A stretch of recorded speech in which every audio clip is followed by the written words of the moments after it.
Assalamualaikum warahmatullahi wabarakatuh. Tibalah saya pada kegiatan pembuatan video yang keempat terkait komponen mutu lulusan.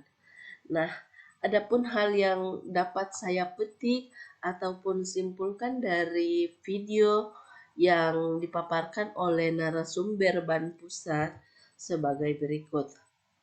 Di mana komponen mutu lulusan ada 3 sub pokok bahasan. Ada 3 sub komponen. Di mana yang pertama adalah karakter siswa. Nah, dari karakter siswa ini apa saja yang bisa kita lihat, dapat kita nilai di sekolah itu, yakni terkait dengan disiplin terhadap tata tertib sekolah di dalam berbagai situasi. Nah, yang kedua, berperilaku religius. Yang ketiga, bekerja keras, tangguh, dan bertanggung jawab. Serta yang keempat, mencegah perundungan ataupun yang dikenal di era sekarang adalah bullying. Di dalam disiplin, hal ini seperti kita ketahui, apakah setiap hari Senin untuk siswa SD contohnya, apakah mereka memakai topi, dasi, sepatu yang sudah ditetapkan atau tidak. Hal ini terkait dengan kedisiplinan siswa.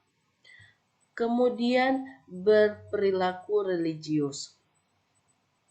Nah, untuk siswa dapat kita lihat bagaimana aktivitas dia ketika siswa tersebut datang di sekolah, apakah memberikan salam atau tidak.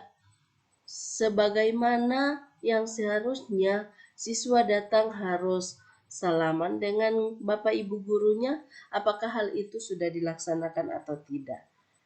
Kemudian pada poin bekerja keras, tangguh dan bertanggung jawab, dapat kita gali informasi melalui guru-guru yang ada di sekolah itu, apakah siswa tersebut dapat bekerja sendiri menyelesaikan tugas-tugas yang diberikan oleh guru atau tidak. Kemudian sampai dengan bagaimana mencegah perundungan ataupun bullying yang ada di sekolah itu. Kemudian untuk kompetensi siswa ada butir-butir inti di dalamnya, di mana yang pertama adalah punya keterampilan abad 21. Ini merupakan aspek komunikasi. Kemudian punya keterampilan abad 21 dalam aspek kolaborasi, punya keterampilan abad 21 aspek berpikir kritis, punya keterampilan abad 21 aspek kreativitas, sampai dengan bagaimana punya kreasi dalam pengembangan minat bakat. Nah, di dalam hal ini untuk aspek komunikasinya seperti apa? Apakah siswa di dalam berkomunikasinya lancar? Biasanya kalau untuk anak SD mereka suka bertengkar atau tidak? Apakah mereka sekali diberitahukan oleh guru mereka langsung laksanakan atau tidak? Nah, melalui proses-proses seperti itu kita dapat melihat dari sisi komunikasinya. Kemudian keterampilan abad 21 dari aspek kolaborasi, apakah mereka mampu bekerja sama atau tidak. Dari aspek berpikir kritis, seperti yang kita ketahui bahwa siswa itu tidak hanya mencapai C1 saja, seperti yang diketahui bersama bahwa kalau C1 itu siswa baru dapat menjelaskan. Sementara di tingkatan indikator capaian yang terakhir sampai dapat dikatakan bahwa siswa itu mampu berpikir HOTS ataupun berpikir tingkat tinggi, itu ada di level bagaimana siswa mampu berkreasi ataupun menciptakan sesuatu yang terkait dengan hubungan yang ada di dalam pelajaran tersebut. Kemudian punya relasi dalam pengembangan minat dan bakat. Sampai bagaimana SMK khususnya di dalam kompetensi siswa ini ada inti, ada butir inti, ada butir khusus. Kalau butir khusus ini ketika SMK memiliki kompetensi sesuai kompetensi keahliannya. Sampai dengan bagaimana kita melihat khususnya di SLB seperti apa di dalam kemampuan sesuai dengan kekhususannya. Yang ketiga, sub komponen yang ketiga terkait dengan kepuasan pelanggan.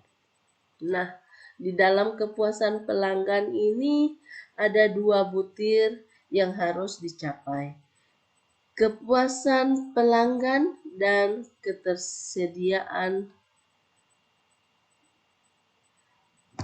keterserapan lulusan.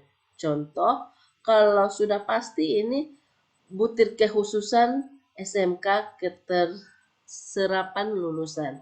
Karena sebagaimana yang diketahui bersama bahwa kalau di SMK itu kan sekolahnya memang sudah berdasarkan jurusan, minat dan bakat yang dimiliki oleh siswa tersebut. Oleh karena itu, SMK dapat melihat tracer study-nya seperti apa. Apakah sudah terserap di industri sesuai dengan jurusan yang mereka pilih atau belum?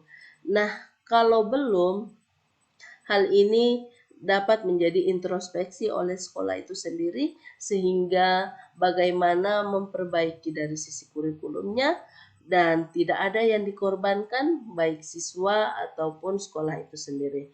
Kalau siswanya tidak terserap di industri, maka kembali lagi siswanya yang tidak berhasil atau sekolahnya yang gagal di dalam menerapkan ataupun mengembangkan kurikulum.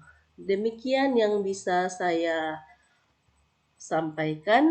Lebih dan kurangnya saya mohon maaf. Assalamualaikum warahmatullahi wabarakatuh.